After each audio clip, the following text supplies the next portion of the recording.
about identifying and countering the instances of it.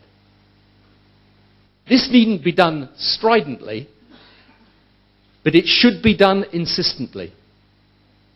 The aim is not to make people agree necessarily with Israel's point of view, but to insist that they listen to it and persuade them at least to a point of understanding.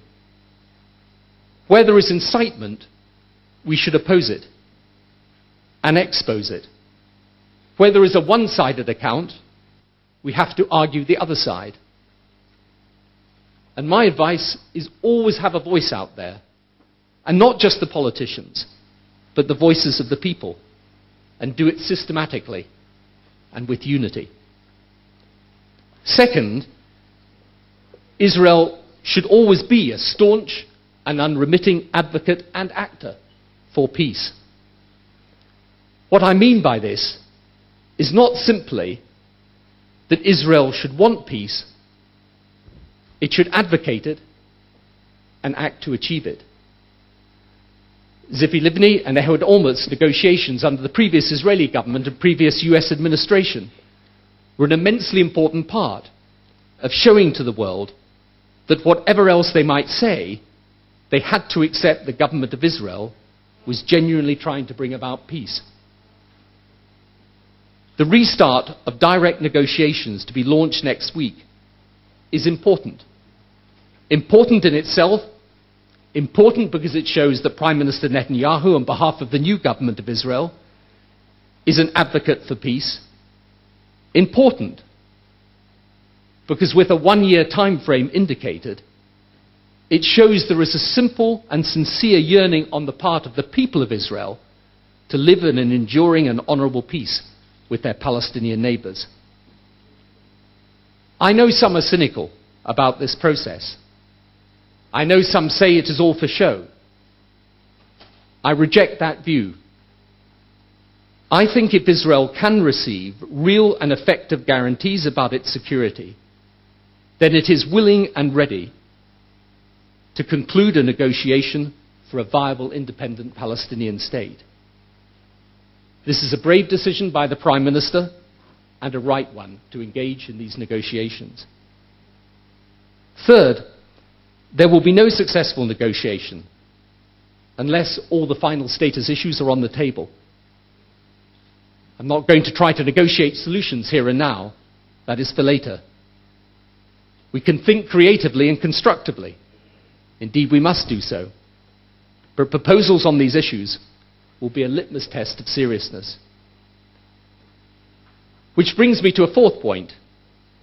A crucial response to the de-legitimization is to deal with the legitimate criticism. And what is it, based on my experience? It is that we can and should do more and more quickly to improve the daily lives of Palestinians.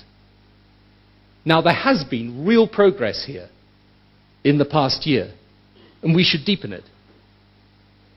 I am a convinced persuader for the bottom-up approach. I continue to believe that no top-down negotiation will work without it. I also think we have visible, empirical evidence to support it. The improvements in Jenin and the opening of the Jalameh crossing to Israeli Arabs. Changes to access and movement in response to the hugely improved capability of the Palestinian Authority on security. The very successful recent conference in Bethlehem for Palestinian investment that yielded hundreds of millions of dollars in investment. The modus operandi with the new department under Deputy Prime Minister Shalom that has resulted in significant gains. And I hope in time, a new approach to issues like tourism and development for Palestinians in Area C. Such change does not only lead to improvement, but is the most potent fuel, especially in Arab media, of hatred against Israel. It is the idea that Palestinians suffer not just injustice, but a form of humiliation. Dignity is a very important concept. Consistent with security, Israel should be constantly looking for ways to compensate for the indignity, which inevitably results sometimes from the security measures taken, and should seek to avoid any unnecessary indignities. So I was pleased and heartened when the government changed policy on Gaza. The truth is that you can justify restrictions in Gaza taken for reasons of security. But with a Gazan population, half of whom is under the age of 18, and 300,000 of whom are under the age of 4, security is the only arguable basis upon which to put such restrictions. Let me make it clear, however, Gilad Shalit should be released immediately.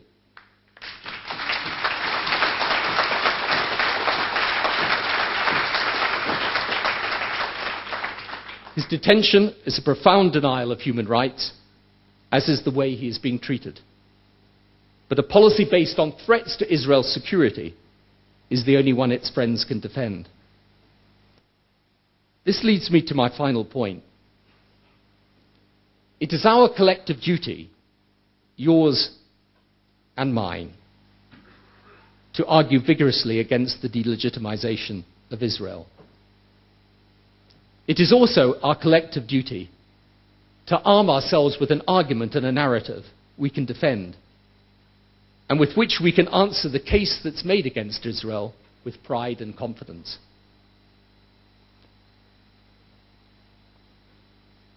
I am often said to be a friend of Israel. Sometimes I feel it's said as an accusation, but personally I take it as a compliment. And I want in a very personal way, if I might, just to explain why I believe passionately in Israel. Because I think it's important not just for you to argue against de-legitimization. I actually think it's important for me to argue against it as well. This is a democracy. Its parliament is vibrant. Its politics as well, let us say, not notably restrained. Its press is free. Its people have rights and they are enforced. I had an argument with a friend about Israel recently. I said to them, okay, let's assume you are charged with a crime you didn't commit and the penalty is 20 years in prison, and you're a critic of the government. Tell me, under which country's legal system in this region would you prefer to be tried? He struggled for a bit and then said, that's not the point. But it is, I replied. Look around the world about what we admire about the Jewish people. And I say this as someone who is not Jewish. Their contribution to art, culture, literature, music, business, and philanthropy. But also a spirit that is identifiable, open, and rather wonderful. Whatever bigotry is, it is the opposite of it. It is a free spirit. On holiday, I read the new biography of Einstein. Actually, having read it, I felt a bit like Chaim Weizmann, who apparently traveled with Einstein from London to New York by boat in those days. And when he was asked at the other end what it had been like, he said, well, every day and all day, he talked to me about the theory of relativity. And I became fully convinced at the end of the voyage that he understood it completely. So I felt a little bit like that reading the biography. But what fascinated me about it was, early in life, actually, Einstein had not taken much interest in this issue, but later he became, of course, an ardent supporter of Israel. But what interested me was to look at his character and the character of the Israel he supported. It was rather like Einstein himself, a free thinker, a rebellious thinker even, but one supremely attuned to the future. That story, incidentally, about the Prime Minister is true, I have to say. And it was a wonderful example, actually, of what can be most difficult about the Israeli character, but is also what makes it a free spirit. This is the Israel people like me support. And my advice is to guard that spirit and keep it. I am actually a religious person myself, but the society I want to live in is one that treats me no better as a result, makes my view one amongst many, and pursues science and technology and progress with vigor and without prejudice. The best answer, to the de-legitimization of Israel lies in the character of Israel itself and in the openness, fair-mindedness, and creativity of ordinary Israelis. That character and those people were what built the state of Israel. They remain its guardians. They are why to delegitimize Israel is not only an affront to Israelis, but to all those everywhere, in every part of humanity, who share the values of a free and independent human spirit.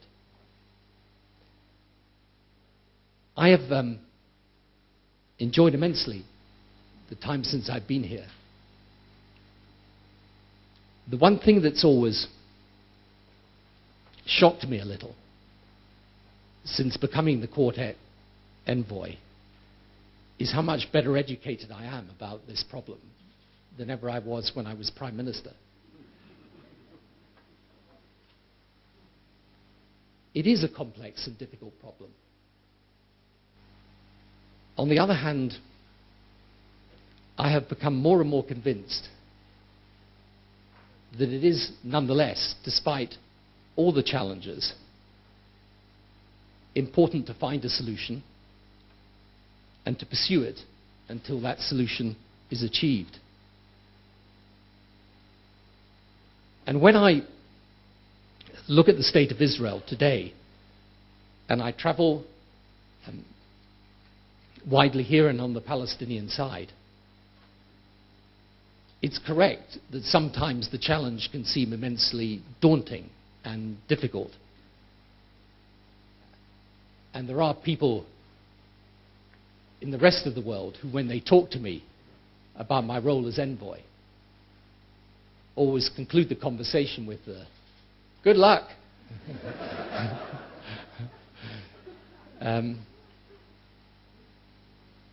But when I consider where Israel was just over 60 years ago and what has been created in that 60 years, I realize it was done not simply with a sense of the possible, but with a refusal to accept that something was impossible and could not be achieved. What you've created is remarkable for you, but what you've created is a remarkable example for the rest of us. Thank you very much.